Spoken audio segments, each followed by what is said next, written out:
काय चीज आहे बघा मस्त वेगळी अशी.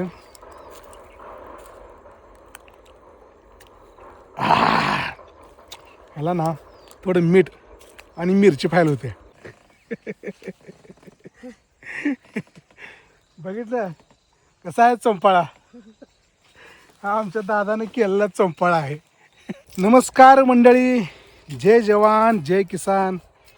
तर मंडळी हे बघा शेतामध्ये आलो होतो.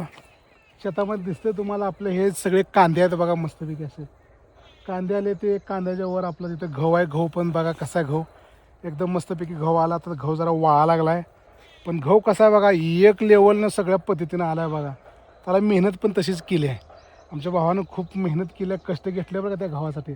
आणि इथं बघताय मित्रांनो, हे आहे आपल्या रामफळाचं झाड. या रामफळाला किती मस्तपैकी अशी रामफळं लागलेली बघा, मस्तपैकी असे. आता रामनवमी, हनुमान जयंती आणि खरं तर म्हणलं तर परवा दिवशी आहे आपले काय आहे शिवरात्री, महाशिवरात्री. तर मित्रांनो हे जे झाड महाग दिसतं ना तुम्हाला, हे झाड एवढं लकोडले ना रामफळानं. हे झाडाच्या आठवणी म्हणजे आमच्या वडिलांनी म्हणजे आमच्या तात्याश्री म्हणजे फार जवळजवळ 8 ते 10 वर्षापूर्वी हे झाड लावलं होतं.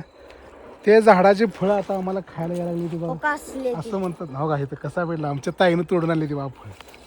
आणि मस्तपैकी रानातलं असं रानमेवा खायला त्याला खूप शेतकऱ्याच्या पोटालाच खरं जन्म घ्यावा लागतं. एक नंबर रामफळ आहे, एकच दिसतं बा आहे का नाही. आणि हो का हे दिसलं तुम्हाला इथं बघा, ताजा ताजा हरभरा. हरभरा शेतात आलं ना हे असं आम्हाला काय तर खावडतं. आता इथं बघा चिचं दिसतं, चिचं झाड लकललं आहे. आता आम्हाला बरेच काही गोष्टी घ्यायच्या त्या. आता इथं तुम्हाला दाखवलं आहे. आता शेवग्याच्या शेंगा घ्यायच्या त्या, शेवग्याच्या शेंगा घरी खायला. आणि त्यानंतर म्हणलं तर त्या ती घेवडा आहे का ना, घेवडा सुद्धा झाडावर असा गेलाय, लकडलाय. अक्षरशः झाड असं लकडलं. त्याच्यातसुद्धा आपल्याला घेवड्याच्या शेंगा, शेवग्याच्या शेंगा, आता हरभरा घेतलाय, रामफळ घेतले ते. आणि मध्ये आपण ह्या कांद्याच्या मध्ये मित्रांनो तिथं आपल्याला घरगुती म्हणजे घरी आपल्याला खाण्यासाठी म्हणून आपण वांग्याची काही रोपं आणि मिरचीची काही रोपं, टमाट्याची काही रोपं अशी ऑर्गॅनिक पद्धतीने आपण इथं लावलेली आहे. कारण आपल्याला बाजारातनं विकत घेतो आपण, आता ती नाईलाजा म्हणून काहीतरी आपल्याला घ्यावंच लागतं. पण आपल्याला जर आपल्या शेतात करता येत असेल तर काय हरकत आहे. म्हणून आम्ही तेवढ्यापुरतं थोड्या पुरतं नाही आपल्या घरापुरतं टमाटे असतील, वांगे असतील, मिरची असेल, हे सगळ्या प्रकारचं अशा पद्धतीचं आपण इथं मागं पीक केलं आहे. आणि महत्त्वाचं म्हणजे आपल्या कांद्यामध्ये मित्रांनो काय उगवलं माहीत आहे का, मोहरी. मोहरीची झाडं देखील आली ती बा, किती मस्तपैकी मोहरीची झाडं आहे. ते अशा प्रकारचे हे सगळं आपल्याला घरगुती. आता हे सगळं जर ज्यावेळेस वाळतं आहे, ज्यावेळेस ह्याचं सीझनचं हे होतं आहे, त्यावेळेस आपण ते सगळं प्रकारचं ते करून ठेवतो आपण घरी. आणि आपल्याला वर्षभर थोडं थोडं लागतं. तर कांदे बघितलं तुम्ही, गहू बघितला तुम्ही, चीज. हे बघा चीज पिकली आहे का चीज. हां तर गाबोळी पाहिजे होती.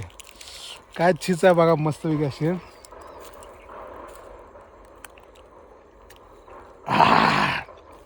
ह्याला ना थोडं मीठ आणि मिरची फाईल होते, एकच नंबर लागले असते.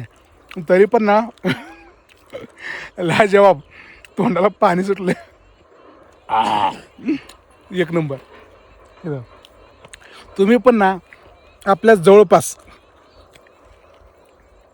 आपल्या शेतात ज्या पण नैसर्गिक गोष्टी आपल्याला मिळतात त्याचा मोसमानुसार आनंद घ्या. आता चिचाचा मोसम चालू झाला आहे, बोरांचा मोसम आहे, आंब्याचा देखील मोसम आहे. तर प्रत्येक मोसमामध्ये आपण ते खाल्लं पाहिजे. आपल्या शरीराला ते पाहिजेलच, योग्य आहे. त्यामुळे त्याचा आस्वाद आपण घेतलाच पाहिजे. तर मित्रांनो कसं वाटलं आपलं शेत, मस्त आहे ना. हे आमचं डेली रुटीन असतं. असं आपल्या दुकानात जाणे, शेताला येणे, शेतातला असा मस्तपैकी असा आनंद घेणे. संध्याकाळचं वातावरण आहे मस्त, एकदम भारी वाटतं. आता आमच्या मॅडम देखील आल्या त्या. मॅडम घेतला हरभरा वगैरे काय काय घेतलं? हरभरा, रामफळ आणि चिचा. झालं का? आता काय काय घ्यायचं आहे? आता घेवडा, गवारीच्या शेंगा आणि कोथिंबीर. कोथिंबीर. ओके. बघितलं कसा आहे चंपाळा? हा आमच्या दादाने केलेला चंपाळा आहे. शेतात आल्यावर मस्त आराम, मस्त ह्याच्यावर एक झोप होते मस्तपैकी. आहे का नाही? मजबूत फाटा आहे.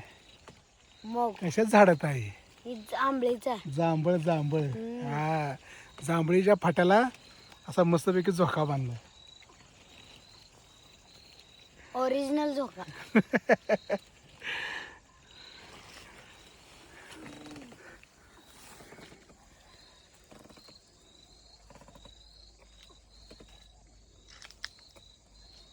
सगळं आपल्या शेतातलं. ओके मित्रांनो, भेटूया पुढल्या व्हिडिओमध्ये. जय हिंद, जय महाराष्ट्र.